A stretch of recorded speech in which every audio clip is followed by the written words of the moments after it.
Hello everyone, this is your master teacher Surabhi Gupta from Vedantu and मेरी कक्षा में आपका स्वागत है। वेलकम टू टुडेज सेशन, जहां पर I am telling you that if you are thinking of skipping this chapter gender, religion and caste, so do not skip these 5 questions that I'm going to be doing with you today।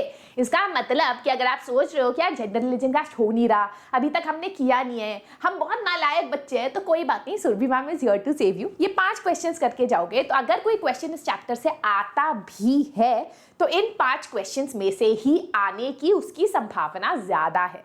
तो ये 5 questions करके जाना। अब आप में से काफ़ी बच्चे सोच रहे होंगे कि मैम 5 क्वेश्चन तो आप करा दोगे, लेकिन इसका पीडीएफ हमें कहाँ मिलेगा?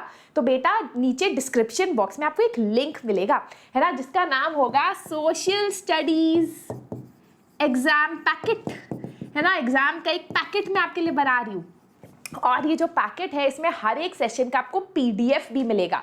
All you need to do is download it, remember it, super easy questions and give your exam। ठीक है, तो वीडियो को एंड तक देखो। अगर आप इसको रिवीजन पर्पज से देख रहे हो, make sure that you watch it at a little high speed, क्योंकि मेरा गला खराब हो गया है। I have a very bad throat infection. मैं धीरे बोलूँगी और आप तेज स्पीड में देख सकते हो। ठीक है, अगर वीडियो अच्छी लगी वीडियो को थम्स अप दे देना। Do not forget to subscribe to the channel. As you guys know कि यहाँ पर सारे सेशन, सारे हिस्ट्री, सिविक्स, ज्योग्राफी, इकोनॉमिक्स के मैराथन के साथ साथ वीक क्विज भी हो रहा है, 50 मोस्ट रिपीटेड क्वेश्चंस भी हो रहे हैं। You do not want to miss this, so let's go. Alright, let's start with the first question, जो काफी ज्यादा रिपीटेड है इस चैप्टर से। Women face disadvantage, discrimination and oppression in various ways even today. 5 इसके सूटेबल आर्ग्यूमेंट्स दो। दूसरा, women face discrimination in various ways, इसके 2 एग्जाम्पल दो। ये 2 मार्कर की तरह आया था last year. Women still lag behind men despite some improvement since independence, इसको एनालाइज करो। Describe the ways women face discrimination in India, तो इन जनरल वुमेन कैसे डिस्क्रिमिनेशन फेस करती है, how do they lag behind men, इस type के question exam में आ सकते हैं। तो इसके आप बहुत सारे पॉइंट्स याद करके जा सकते हो, सब टाइटल्स याद कर लो, सब हेडिंग्स और कीवर्ड्स याद कर लो, तो वो भी काफ़ी है। अंदर की कहानी तो खुद लिख ही सकते हो। तो आप कहोगे कि हाँ यार, India is a patriarchal society.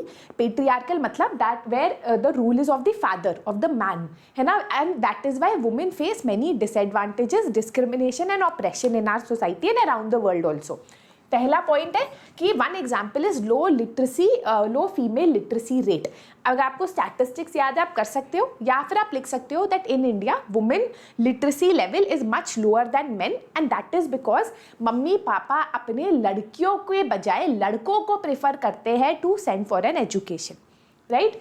दूसरा है low proportion of women in paid jobs, that women tend to do most of the domestic work that is unpaid, they are not respected for it, it is not recognised, and we see very little women, बहुत कम औरत हमें दिखती है जो paid jobs में होती है। ज़्यादातर औरतें घर का काम करती है जो अनपेड और अनरिकग्नाइज्ड रहती है। तीसरा है भाई unpaid work of women is not valued, है ना। चौथा है crime against women, let it be women in the work space या in the domestic space, women को बहुत ज़्यादा डोमेस्टिक वायलेंस का और सेक्सुअल वायलेंस का को फेस करना पड़ता है। Disparity of salaries, despite men and women in being in the workplace and having the same position, and despite equal remuneration act, हमारे देश में अभी भी women are paid much less than men, let it be sports, factories या cinema, right? Preference for son and sex selective abortion, ये आपका आखिरी point है, जिसमें आप लिख सकते हो कि Indian families tend to abort their girl child and prefer boy over a girl child, है ना। तो all of this shows that despite improvements in India, औरतें अभी भी लैग बिहाइंड मेन। ठीक है, आपके ये पॉइंट्स हो गए। चलो दूसरा क्वेश्चन, हाँ, examine the major factors responsible for the rigid caste system disappearing from India. ऐसा क्यों है कि हमारे देश में कास्ट सिस्टम अभी भी है, लेकिन इतना रिजिड नहीं है, इतना ज़्यादा पत्थर फकीर टाइप नहीं है जितना पहले था। पत्थर लकीर, पत्थर फकीर, एनीवेज। दूसरा, कैसे caste system has undergone a great change in modern India, what are the factors that has led to the weakening of the caste system, how has caste system in India undergone great changes. ठीक है, तो cast system in general क्यों इतने सारे changes throughout the years हुआ है। तो आप क्या लिखोगे, आप कहोगे कि in India caste system was very rigid, however in the recent years we have seen a weakening in the caste system. Introduction लिखो पहले, है ना। इसका क्या रीज़न है? पहला आप लिख सकते हो कि अर्बनाइजेशन हो गया है ना, काफ़ी ज़्यादा लोग गांव से शहर आ गए हैं, जिसके और शहर में it is very difficult to identify someone on the basis of caste, जिसकी वजह से कास्ट सिस्टम थोड़ा वीकन हो गया है। दूसरा आप लिख सकते हो occupational mobility. Today anyone has the right to take up any occupation that they want, any job that they want, और इस occupational mobility के वजह से caste system थोड़ा weaken हो गया है। Leaders like Jyotiba Phule, B.R. Ambedkar, Periyar, they have worked very hard to spread awareness about caste oppression, and that is why also we see कि caste inequality कम हुई है। Urbanization and growth of literacy and education, occupational mobility, weakening of the position of landlords in villages। पहले caste system कौन वो करता था कि भाई तू इस कास्ट का है, तू ना उसी गांव में रहेगा, तो ये कौन करता था? ये लैंडलॉर्ड्स करते थे। बट विद टाइम लैंडलॉर्ड्स की जो पोजीशन है वो वीकन हो गई है, that has led to a decline of caste system in India. And of course हमारे लॉज ऐसे हैं, the Indian constitution prohibits untouchability and caste based discrimination. ठीक है, चलो now before we go to question number 3, I have a big laddu for you, that is if you are someone जिसको अपने doubts clear करने हैं SST में, and वो भी डायरेक्टली फ्रॉम द टीचर, आपके पास एक बहुत बढ़िया मौका है। 4th और 5th मार्च को अनन्या सर, जिसको आई एम श्योर काफ़ी लोग जानते होंगे, he will directly be taking your doubts on the Vedantu platform for free, मुफ्त में, है ना। तो इसका लिंक आपको डिस्क्रिप्शन बॉक्स में मिल जाएगा। क्विजेस भी होंगे, क्वेश्चंस भी होंगे, बहुत मजा आएगा। You can definitely join that class.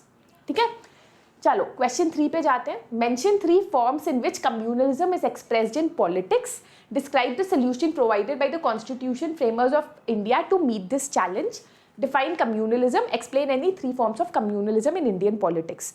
तो फॉर्म्स ऑफ कम्युनलिज्म पे MCQ भी आता है और क्वेश्चन भी आता है। ठीक है, तो कॉन्सेप्ट समझ लो। कम्युनल माइंड एक ऐसा इंसान होता है जिसको लगता है कि धर्म ही किसी भी समाज का आधार होता है। A person who believes that religion is the basis for any society, a societal division is a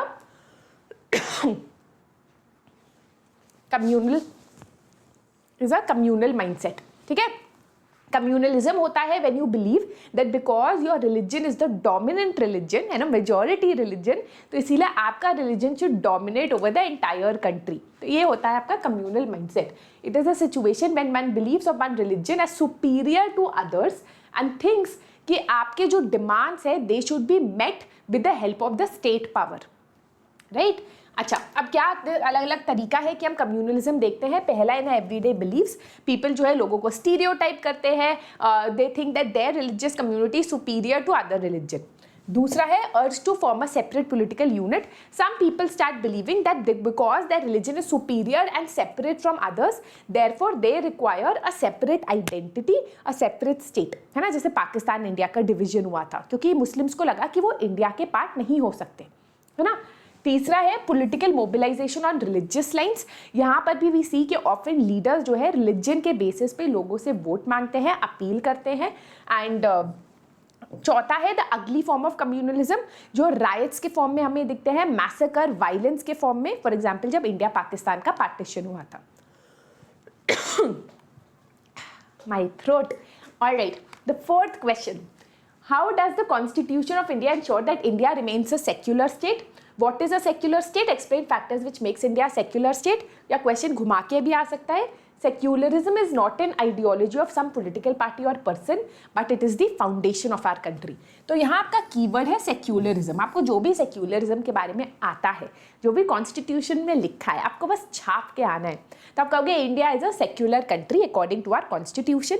it means that India does not give preference to any one religion, है ना। We are not a Hindu or a Muslim country, we treat all religions equally. In our country everyone has the right to profess, practice and propagate any religion that they want. अगर आज मुझको Surabhi religion में convert होना है तो मैं हो सकती हूँ, है ना। तो आप ये सारे पॉइंट्स लिख सकते हो। The constitution prohibits discrimination on the grounds of religion. The constitution does not intervene in any religion unless the religion goes against the basic structure of the constitution। कोई भी धर्म के अंदर कॉन्स्टिट्यूशन इंटरफियर नहीं करता। आपको तिलक लगाना है, आपको जो पहनना आप पहन सकते हो, लेकिन अगर आप जो कर रहे हो वो कॉन्स्टिट्यूशन के बेसिक प्रिंसिपल के खिलाफ है, जैसे अनटचेबिलिटी प्रैक्टिस करना, तब जो है सरकार इंटरफियर करती है। ठीक है, फाइनल क्वेश्चन, पांचवा क्वेश्चन, ये क्वेश्चन थोड़ा जनरल है, ये डेफिनेटली आ सकता है केस बेस्ड क्वेश्चन में या जनरल 2 मार्कर 3 मार्कर में, कि वुमेन का रिप्रेजेंटेशन काफ़ी ज़्यादा कम है इंडिया में, इसको इंक्रीज कैसे कर सकते हैं या इस सिचुएशन को हम इम्प्रूव कैसे कर सकते हैं। How can we increase the percentage of women in governance. तो आप कहोगे कि हाँ, when it comes to women, we are one amongst the worst countries in the world when it comes to women representation in legislative bodies. Lok Sabha में we only have 15% women reservation. तो इस हम कैसे कर सकते हैं, पहला reservation of seats। अब आप यहाँ लिख सकते हो that India has already taken a step when it comes to women reservation. अगर आप नहीं लिखना चाहते आप ऐसे भी लिख सकते हो कि one way to improve women participation in the public sphere is by giving them reservation of seats in legislative bodies. उसमें आप लिख सकते हो कि at least 1/3 seat should be reserved for women in the parliament and the state level. कोई problem नहीं है। दूसरा है political parties commitment. Political parties play a significant role in increasing political participation of women, जहां पर they can give more tickets to women candidates, right. तीसरा है women empowerment. Women को एम्पावर करो by giving them employment, by making them aware of opportunities in the public life. जब तक वो financially independent नहीं होंगी, जब तक वो अपने पैरों पे खड़ी नहीं होंगी, वो पॉलिटिक्स में कैसे आएंगी। ठीक है, तीसरा पॉइंट। ये जनरल पॉइंट्स, आप कुछ भी लिखोगे आपको आंसर आपको जो है मार्क्स मिलेंगे। चाहता है awareness campaigns about the importance of women's representation. अगर वुमेन पॉलिटिकल लाइफ में पार्टिसिपेट करेंगी then they can solve issues that are women specific. इस तरीके से आपको अपना आंसर फ्रेम करना है। This is a general question, mainly इसमें रिजर्वेशन ऑफ वुमेन वाला पार्ट इंपॉर्टेंट है। बाकी पॉलिटिकल पार्टीज का कमिटमेंट, वुमेन को अवेयर करना, education, all of these are general points. ठीक है, तो इसका PDF जो है आपको मिल जाएगा। इसके अलावा ऐसे नहीं छोड़ने वाली मैं आपको। I am gonna be giving you 5 questions from this chapter, MCQs from this chapter, जो PYQ भी है या फिर सैम्पल पेपर क्वेश्चन है, जो आपको डेफिनेटली रिवाइज करके एग्जाम में जाना है। ठीक है, इसका जो लिंक है आपको डिस्क्रिप्शन बॉक्स में मिल जाएगा। Make sure that you do the quiz before you go anywhere else. ठीक है, और उसका आंसर आप मुझे, उसके कितने स्कोर आया, you definitely let me know in the comment section. तो guys that is it for today. I hope आपको आज का सेशन अच्छा लगा। ऐसे ही 5 सवाल जरूर आएंगे, बाकी चैप्टर्स के भी आते रहेंगे इस चैनल पे। Make sure that you watch it. थोड़े स्पीड में देख लो, बट देखना जरूर। अच्छा लगा तो give a thumbs up, share this video with your friends so that they also don't miss these questions, and subscribe to the channel. Bye bye, have a great day.